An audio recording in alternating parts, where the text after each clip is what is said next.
Well, hi guys, welcome back. Look what we have. We have the snowcat back. It's been a minute, but we've got it back. Today, we're gonna try to work on this thing. I know the last time you seen it, we had tore it off, slung the track off of it, and we had some rear diff problems. Thought it was a U-joint or something in the rear diff. Well, we still have rear diff problems.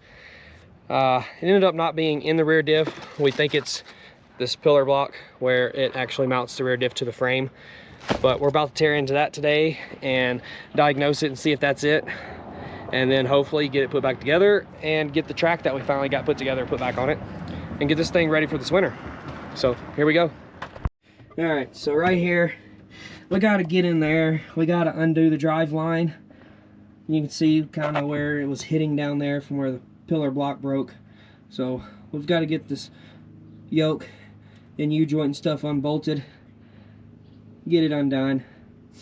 Once we get it undone, then we'll go up under and get all those bolts out.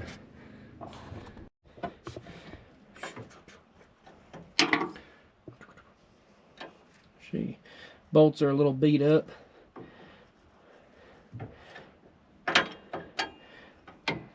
No, we may have to think outside the box here. Am I on there? Can you see?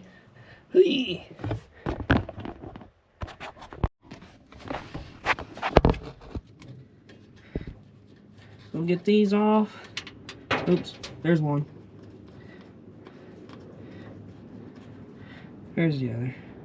Kind of see, got a little road rash. We'll replace those. And then get those off. Try to get our little deal off. Try not to lose our caps. Get that pushed out of the way. Then we should be good to start removing the diff and sliding it backwards. Alright, so we got the drive shaft unhooked. Now we're going to start working on getting these pillar block bolts out. And once we get that done, we should be able to drop this diff down and get it out of the way to get that front pillar block replaced. We'll see how it goes.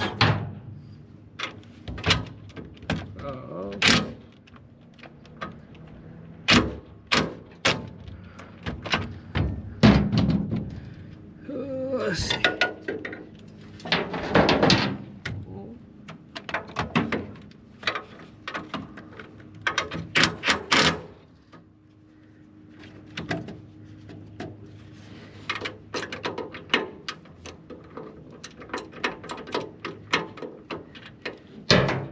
Beat up bolts.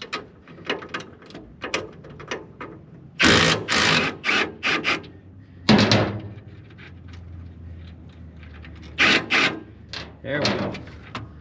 And let's see. Oop. Pull it all the way back out. Swap it around. Come on. Get in there. Get in there.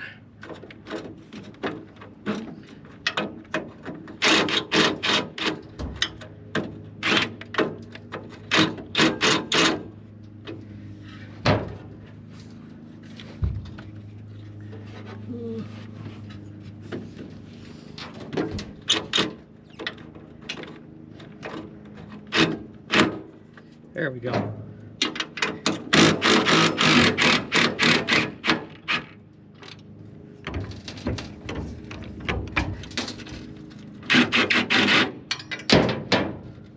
Bam.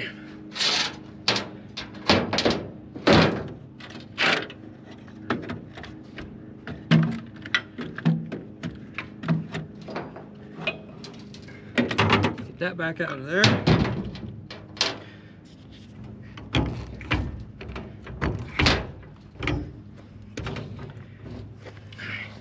Now, move to the front, see if we can get the front.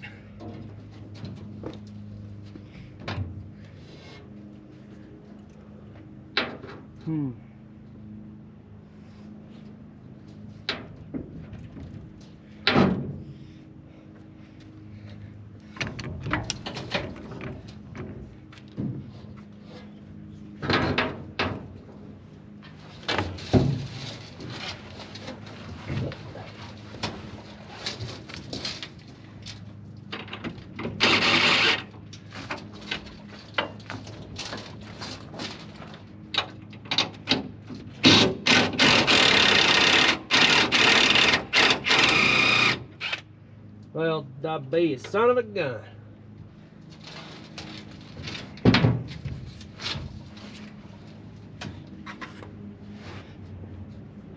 It's the only bad thing about working by yourself is sometimes you need a second pair of hands on the inside to hold a bolt on the top where you just can't get to it from the bottom. We'll be right back. All right, guys. Well, couldn't find an extra set of hands, but we got it out. It's not just a pillar block. It was my worst fear. I'll show you guys. So I thought it was just a pillar block, but that is the little knob. That knob is supposed to be welded right there on that. So we're gonna take all that apart, clean all that up, get that knob out and get it re-welded. But the diff is out. The diff is fine. The yoke has no play. That's, you know, diff is moving like it's supposed to. All that looks good. So it's gonna put us back just a little bit, but we'll get it done. It's October, got a little bit of time. We'll get it done. So let's get this plate off, and then we'll show you how we're gonna clean it up and weld it back together. Well, folks, this is what we have. That bolts to the front of that. This is supposed to be there to ride inside the pillar block. And I thought this was bad. From what it looked like, you thought this came apart, but it was this. This came apart, therefore causing the differential to drop, making me think that it was all bad when it's this guy right here. So that's what we got to get put back together, make a good strong sturdy weld, get it as straight as possible, so then we can get this thing all put back together, get the track put on, and have this thing ready to rip. Yeah, so we got the trusty titanium out. We got everything set up here. So now we got it kind of tacked into place. It's set up. Now we're going to start welding.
Oh, that looked like crap. What happened to you?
Not my best welds, but I think clean it up a little bit and it'll hold. Think it'll work.